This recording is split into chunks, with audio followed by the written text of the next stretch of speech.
Welcome into another episode of Full Count Detroit. It is a Monday edition. The Tigers are on the All-Star break. We got six All-Stars going to the All-Star game. We'll dive into the All-Star game tomorrow. Tonight we got the Home Run Derby. We'll talk about who the Tigers have taken in the MLB draft so far, and then we'll recap this series versus the Mariners, where the Tigers bullpen was absolutely atrocious. It was a real struggle bus from this team in game one, where it was really the first rough outing we've seen from Scuba pretty much all season long since around that Dodgers Mariners series. Just a rough start to the series for the bullpen. Seven earned runs from the bullpen. Mize struggled in game two. It was not great there either. And then we get nine earned runs from the bullpen in game three. The veterans come in clutch though. Torres and Baez both doing their due diligence there. And then Riley Green crushes home run number 24.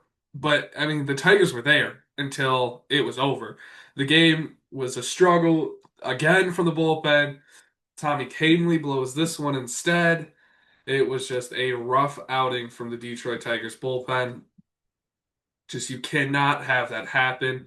Five earned runs for the bullpen in game three. Struggles, struggles, struggles. Five in game three, and then we talked about that nine in game two, and then game one we had seven. I mean, it's just you can't have that happen when you're a Tigers team. 16 earned runs for the bullpen. But that's we'll talk about the trade talks a little bit later this week. We got a whole lot of stuff to talk about without the Tigers playing this week. So it should be a very interesting week coming up. Yeah, the MVP is the Seattle Mariners offense. Huge, huge onslaught. Rosarena, Julio Rodriguez, Cal Raleigh, all very exciting players, and they really came out and showed what they can do and how they can do it. And they really just had an onslaught of an offense, and it was the ability for their offense to play was amazing. 35 runs scored in a three-game series was the most for the Mariners since 2002. The Tigers outscored by 23 runs this series. The Mariners hit 11 home runs this series. Amazing. That Mariners was the most, like I said, since 2002. But there's still great things happening on this Tigers team. Gleyber Torres has the longest odd base streak in all of baseball right now at 25 games. This is the best record they've had since 2006 going into the All-Star break. This Tigers team there's a lot going right for them right now. This is just a rough patch, and every team has them. We're on a four-game losing streak right now. Couldn't get to 60 wins before the All-Star break. Like I said at the beginning of last week, that was really the main goal for this team was to go 3-3 this week, beat the Rays, beat the Mariners, to take care of your business, but obviously did not happen. We'll dive into around the Central. Royals were able to salvage a game three and lose the series 2-1 versus the Mets, I believe they were playing. And then the Twins take 2 out of 3 versus the Pirates. And then finally, two division rivals clash as the Guards take out the White Sox 3-4. Tigers still have a huge lead on the division, 11 and a half games as they've hit that 4-game losing streak. But the Twins, 11 and a half games back. Royals, 12 games back. Guardians, 12 games back. The White Sox, 27 games back. Let's dive into the wild card. New York Yankees, 2 games up on the Mariners. The Yankees have the number 1 seed. Red Sox a game up on the Mariners. The Red Sox have the 2 seed. And then the Mariners have that 3 seed in the wild card. Rays a game and a half out, Rangers 3.5 games out, Twins 4 games out, Angels 4 games out, and then the Royals and Guardians are 4.5 games out. There are some teams like the Red Sox, 10-game winning streak, playing amazing ball right now. That completely changes the game in the trade deadline aspect. This is a team. Maybe Bregman doesn't get traded. Maybe Chapman doesn't get traded. You got a 10-game win streak. You've completely flipped this around. A complete 180 of what the Cleveland Guardians did last couple weeks. And that's a team like the Guardians and the Twins. Duran and Griffin Jax, have both been connected to Detroit Tigers trade talks. Emmanuel Clase, not connected to Detroit Tigers trade talks, but he's on the block. There are teams, the Guardians are going to be shopping him 100%. Um, whole lot of guys across the MLB. Gregory Soto on the Orioles right now. That's a team that's really struggling. They're 7.5 games out of the wild card, but there's just a lot of options for the Detroit Tigers when it comes to relief pitching, and that's exactly what this Tigers team needs. They've been struggling so much on the relief pitching aspect of things. But yeah, I mean, it's what can you do about it? Tigers allowed so many runs this weekend that, and I think definitely Scott Harris is definitely going to be shopping relief pitching. That's exactly what he should be doing, in my opinion, at the trade deadline. Let's get into the MLB draft. I'll do my thoughts on the first five picks. First overall, was the switch hitter from Oklahoma. Eli or Willits, I think is how you pronounce the name. I like the pick. A lot of people aren't a fan of the pick. It's a lot. It's a huge potential pick. Huge potential pick. The Nationals risking a whole lot to go out there and get him, but it's riskier than Cade Anderson and Ethan Holiday. Anderson obviously has the highest floor in this MLB draft.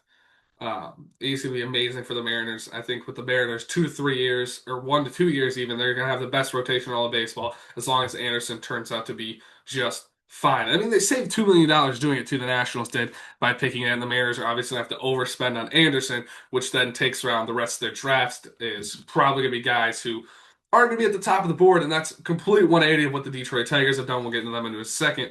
But at the Angels, I don't know where they were going with Tyler Bremer. He was on a Tigers draft board I had, and I took him off at the last second. I don't really didn't really cover him last week, but wow, going second overall. Yeah, but like I said, Mariners have an amazing pitcher in Cade Anderson fall to them. It's gonna be amazing what the Mariners can do in 2 to 3 years. The Rockies grand slam at number four, get Ethan Holiday. They're obviously gonna have to pay overslot. They don't have a problem doing that. They did that with Zach Veen, and they did it with Charlie Condon. Great home run pick for the Rockies.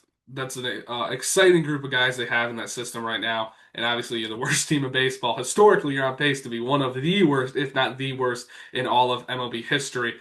But yeah, a lot of hope in that farm system, and that's like the White Sox and the Rockies. That's the difference that separates them. Is the Rockies have a lot of hope in that farm system, where the White Sox, their kind of guys are kind of from the outside really. Kyle Teal was a guy who traded with Garrett Crochet. But yeah, there's a lot of hope in the Rockies farm system, a lot of excitingness between Zach Veen, who's up right now. I mean, the Rockies are they're not going to be in a bad spot in 5 years. They're going to have a lot of hope. Condon's going to be up in a couple years, hopefully in the next 1 to 2 years. Um, Ethan Holiday, obviously 4 to 5 years away, pretty much 3 to 4 maybe. Really depends on how well he does down there. So yeah, it's an exciting farm system the Rockies have going for them. Cardinals get Liam Doyle at number five. That's a really solid overall pick. He's a guy who could end up in the bullpen. Really, if the come the time he makes the MLB, he could be a relief pitcher. But it's really just hard to say with the guy so far out. Detroit Tigers recap. We'll go Jordan Yost at 24, Michael Oliveto at 34, Malachi Witherspoon at 62, and then Ben Jacobs at 98. I don't like the Tigers' first round pick. I think it was uh I think they went too far off their board if they're a team trying to save money. And but today I think they're a team that's gonna spend a lot on overslot picks. Obviously you save a lot of money with Ben Jacobs. Or not Ben Jacobs, Jordan Yost, I should say.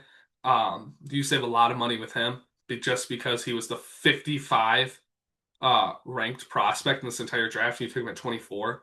He was a guy who, I mean, we'll dive into him. He flew under the radar last summer a lot, added some strength, breakout senior year. They made him shoot up draft boards. Left-handed hitter with elite contact skills.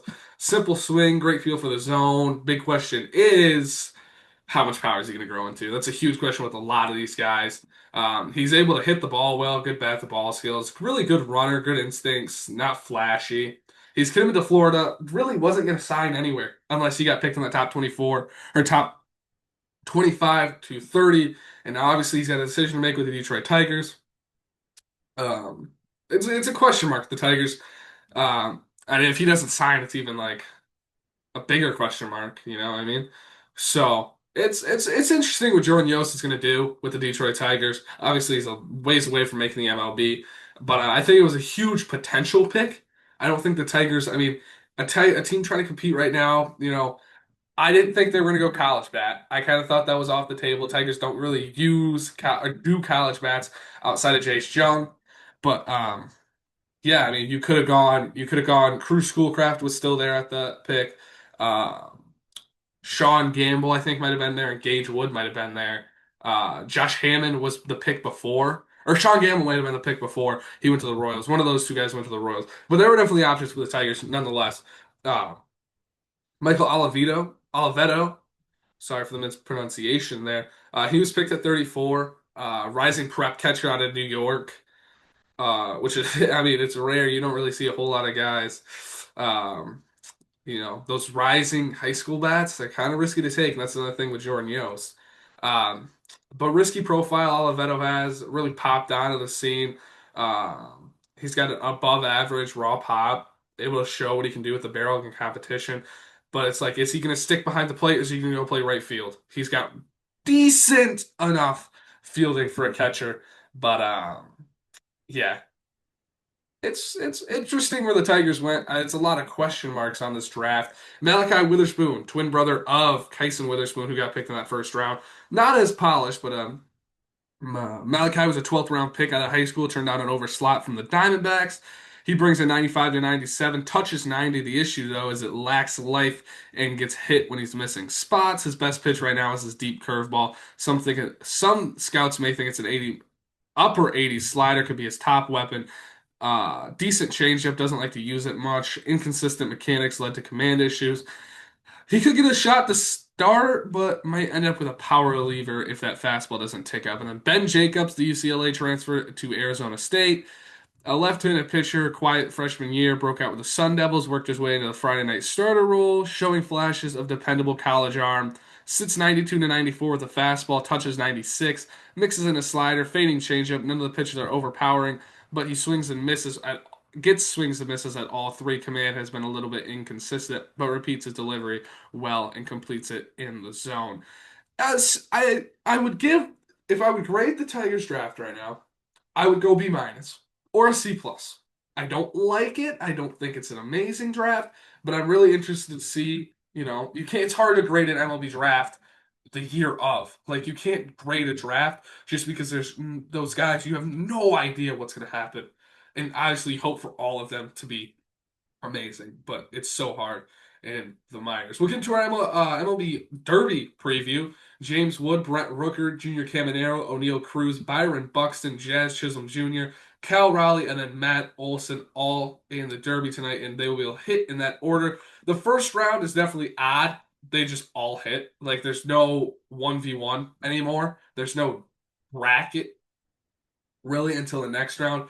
But my predictions, I think James Wood's going to advance. I think O'Neill Cruz is going to advance. Byron Buxton is going to advance, and then Cal Raleigh will advance. My prediction, though, is O'Neill Cruz hits the farthest home run and he hits the hardest ball, whether that's home run. He'll hit the hardest home run, too.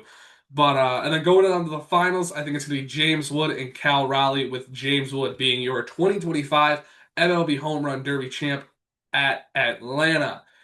And then tomorrow, we will have our All-Star Game preview, a little bit of a Home Run Derby recap, the rest of our MLB draft recap, and then that's pretty much it. And we'll do a what to watch for the MLB All-Star Game too. The Tigers have 6 guys coming in.